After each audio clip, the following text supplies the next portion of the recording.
The Whitsun Weddings by Philip Larkin. That Whitsun I was late getting away.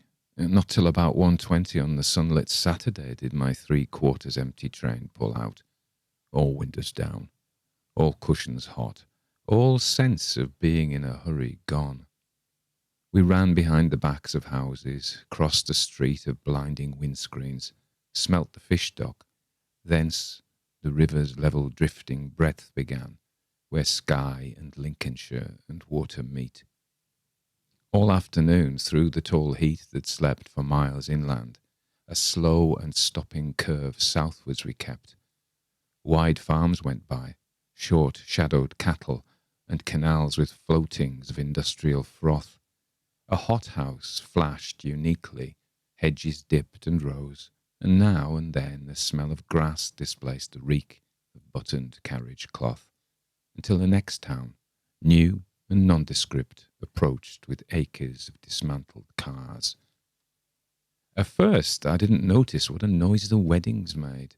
Each station that we stopped at, sun destroys the interest of what's happening in the shade, and down the long cool platforms, whoops and skulls, I took for porters larking with the mails, and went on reading.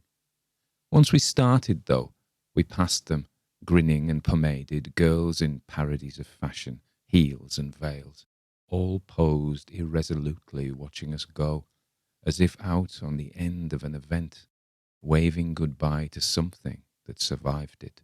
Struck, I leant more promptly out next time, more curiously, and saw it all again in different terms.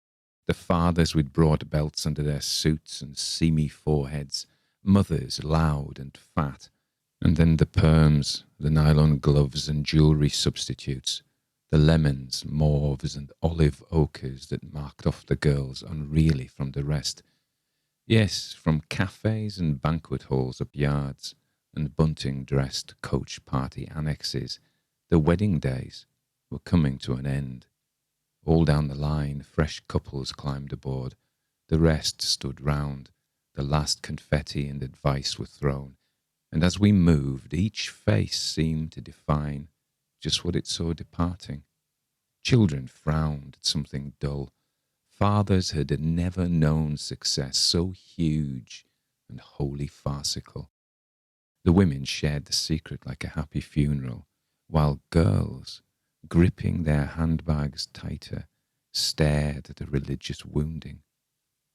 Free at last, and loaded with the sum of all they saw, we hurried towards London, shuffling gouts of steam. Now fields were building plots, and poplars cast long shadows over major roads, and for some 50 minutes that in time would seem just long enough to settle hats and say, "I nearly died." A dozen marriages got underway. They watched the landscape sitting side by side.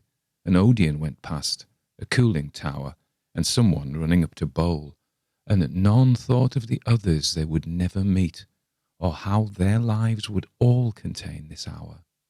I thought of London, spread out in the sun, its postal districts packed like squares of wheat.